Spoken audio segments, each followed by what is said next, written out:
Hello and welcome to Study for Excellence. मैं हूं प्रणव प्रकाश और आज हम डिस्कस करेंगे 12 नवंबर को केबीसी में पूछे गए सभी इंपॉर्टेंट क्वेश्चंस के बारे में। यहां पे हम सभी क्वेश्चंस का डिटेल्ड एनालिसिस करेंगे और सभी क्वेश्चन से मैं आपको एग्जाम से रिलेटेड कुछ फैक्ट्स भी बताऊंगा। तो चलिए वीडियो को स्टार्ट करते हैं। और आज का सबसे पहला क्वेश्चन है हमारा कि एल्यूमिनियम के बाद भूपर पट्टी यानी कि अर्थ के क्रस्ट में कौन सी धातु सर्वाधिक मात्रा में पाई जाती है, यानी कि after aluminium which is the most abundant metallic element in the earth's crust. तो इसका आंसर होगा ऑप्शन नंबर सी, आयरन। जो अर्थ का जो क्रस्ट है, देखिए अर्थ जो है इसका 3 लेयर है, क्रस्ट, मेंटल और कोर। तो अर्थ का जो क्रस्ट है यहीं पे सबसे ज़्यादा जो मेटल पाई जाती है अर्थ के क्रस्ट में ही, और सबसे ज़्यादा जो मेटल पाई जाती है वो है कौन सा मेटल, एल्यूमिनियम। और ये क्रस्ट के भार का 8.5% या फिर 8%, आप मानिए अप्रॉक्स में 8% है क्रस्ट के भार का। वहीं पे दूसरे नंबर पे जो सबसे ज़्यादा मेटल पाई जाती है वो है आयरन, जो कि क्रस्ट के भार का 5% है। और तीसरे नंबर पे सबसे ज़्यादा जो मेटल पाई जाती है वो है मेटल कॉपर। तो इन सारे फैक्ट्स को आप ध्यान में रखिएगा। यहाँ पे मैंने आपके लिए इमेज भी लिखा रखा है कि जो अर्थ जो है 3 लेयरों से बनी है, क्रस्ट, मेंटल और कोर। आउटर कोर भी है और इसमें इनर कोर भी है। फिर नेक्स्ट क्वेश्चन है कि अंतर्राष्ट्रीय स्तर पर संदेश झिंगन ने किस खेल में भारत का प्रतिनिधित्व किया है। तो ये भी इस तरह से भी क्वेश्चन पूछे जाते हैं और एग्जाम में जो एक क्वेश्चन पूछाते हैं कि संदेश झिंगन, डायरेक्टली आपको पूछ लिया जाएगा कि संदेश झिंगन किस खेल से रिलेटेड हैं, किस खेल से इनका संबंध है। तो इस क्वेश्चन का आंसर होगा ऑप्शन नंबर सी, फुटबॉल। ये फुटबॉल प्लेयर हैं, इंडियन फुटबॉल प्लेयर, और इन्हें 2020 में अर्जुन अवार्ड से भी सम्मानित किया गया था। तो यहाँ पे आप देख सकते हैं ये हैं संदेश झिंगन। फिर नेक्स्ट क्वेश्चन है कि चेतन भगत द्वारा लिखे गए किसी भी प्रकाशित उपन्यास के शीर्षक में कौन सी संख्या नहीं है। जो बुक जो लिखी गई है चेतन भगत के द्वारा अभी तक, और उस बुक का जो टाइटल होता है, तो उसमें से कौन सा ऐसा संख्या नहीं है जो कि उनके टाइटल में नहीं यूज़ किया गया है अभी तक।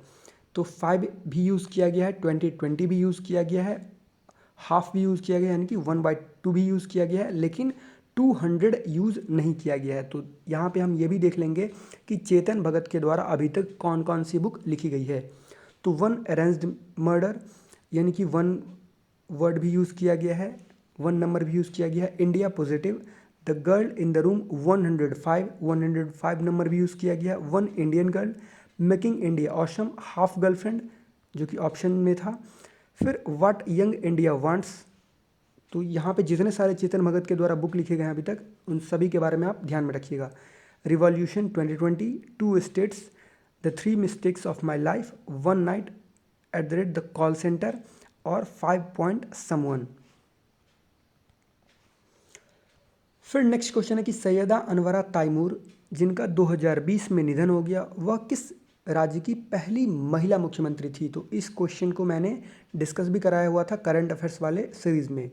तो सैयदा अनवरा तैमूर, इनका निधन हो गया था सितंबर में, 28 सितंबर 2020 में ही। और ये असम की पहली महिला मुख्यमंत्री थी और अभी तक भी असम की ये एकमात्र महिला मुख्यमंत्री रह चुकी थी, और इनके बाद कोई भी महिला मुख्यमंत्री नहीं बनी असम की। तो ये कब से कब तक असम की मुख्यमंत्री बनी थी, ये थी दिसंबर 1980 से जून 1981 तक असम की मुख्यमंत्री, जिनका कि 28 सितंबर 2020 को निधन हो गया।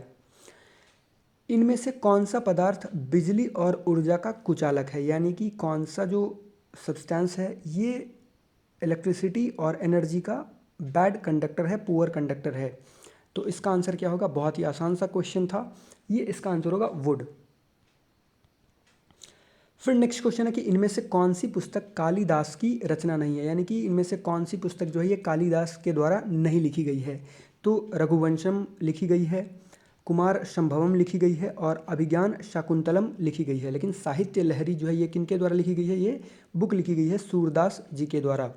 और कालिदास जी के द्वारा 2 और बुक है जो कि इम्पॉर्टेंट है, एग्जाम के लिए इम्पॉर्टेंट है। एक तो मेघदूतम और एक है विक्रमोर्वशी। रघुवंशनम, कुमार संभवम, अभिज्ञान शाकुंतलम, मेघदूतम और विक्रमोर्वशी, ये इम्पॉर्टेंट बुक है जो कि कालिदास जी के द्वारा लिखी गई है और एग्ज़ाम में पूछी जाती है। फिर नेक्स्ट क्वेश्चन है कि 2020 में कौन सी कंपनी अंतरिक्ष यात्री को अंतर्राष्ट्रीय अंतरिक्ष स्टेशन भेजने वाली पहली निजी यानी कि प्राइवेट कंपनी बनी? तो ये क्वेश्चन भी बहुत ही आसान था और ये प्राइवेट कंपनी जो है ये अपने एज पे है। तो इसका आंसर होगा option number C, space X. और इसके जो सीईओ हैं ये कौन है? Elon Musk. और एलॉन मस्क की एक और कंपनी है टेस्ला, जो कि इलेक्ट्रिक व्हीकल कार बनाती है, इलेक्ट्रिक व्हीकल बनाती है टेस्ला। तो स्पेस एक्स और टेस्ला दोनों के फाउंडर और सीईओ कौन है? Elon Musk. और जो 2020 में जो अंतरिक्ष यात्रियों को भेजा गया था, 2 अंतरिक्ष यात्रियों को भेजा गया था इंटरनेशनल स्पेस स्टेशन में। किस रॉकेट के मदद से? फाल्कन 9 रॉकेट से। आपको पता होगा कि स्पेस एक्स के द्वारा जो भी लॉन्च की जाती है तो उसमें किस व्हीकल का या फिर रॉकेट का यूज़ किया जाता है? फाल्कन 9 रॉकेट का। जैसे कि चाइना के द्वारा लॉन्ग मार्च का यूज़ किया जाता है, इंडिया के इसरो के द्वारा पीएसएलवी और जीएसएलवी व्हीकल का यूज़ किया जाता है, उसी तरह से स्पेस एक्स के द्वारा फाल्कन 9 रॉकेट का यूज़ किया जाता है। यहाँ पर आप देख सकते हैं Elon Musk space X launches first ever crewed space mission by a private company. और इसमें नासा की 2 वैज्ञानिक गई थी, कौन? डॉग हर्ले और Bob Behnken, international space station में। फिर नेक्स्ट क्वेश्चन पूछा गया था कि 2020 में दिल्ली के गणतंत्र दिवस परेड में मुख्य अतिथि के रूप में किस विदेशी गण्यमान्य व्यक्ति ने पार्टिसिपेट किया, भाग लिया?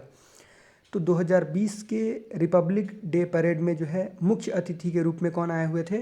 ब्राज़ील के प्रेसिडेंट जायर बोल्सोनारो। ब्राज़ील के प्रेसिडेंट जायर बोल्सोनारो। और ब्राज़ील की कैपिटल क्या है? ब्राज़ीलिया। तो यहाँ पे आप देख सकते हैं यह है 2020 के गणतंत्र दिवस की तस्वीर और यह है ब्राज़ील के प्रेसिडेंट जायर बोल्सोनारो।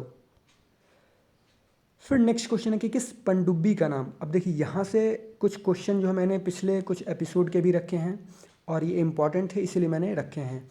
किस पनडुब्बी का नाम अरब सागर में पाई जाने वाली एक प्रकार की मछली से प्रेरित है? यानी कि पनडुब्बी का नाम जो है ये किसी मछली से लिया गया जो कि अरब सागर में पाई जाती है, जिसे 2019 में भारतीय नौसेना में इंडियन नेवी में शामिल किया गया था। तो इस क्वेश्चन का आंसर होगा आईएनएस खंडेरी। आईएनएस खंडेरी जो कि एक इंडियन नेवल शिप सबमरीन है और इसको कि 2019 में इंडियन नेवी में लॉन्च किया गया था, कमीशन किया गया था और ये एक मछली से प्रेरित है जो कि अरब सागर में पाई जाती है। और आईएनएस खंडेरी जो है कलवारी क्लास सबमरीन है।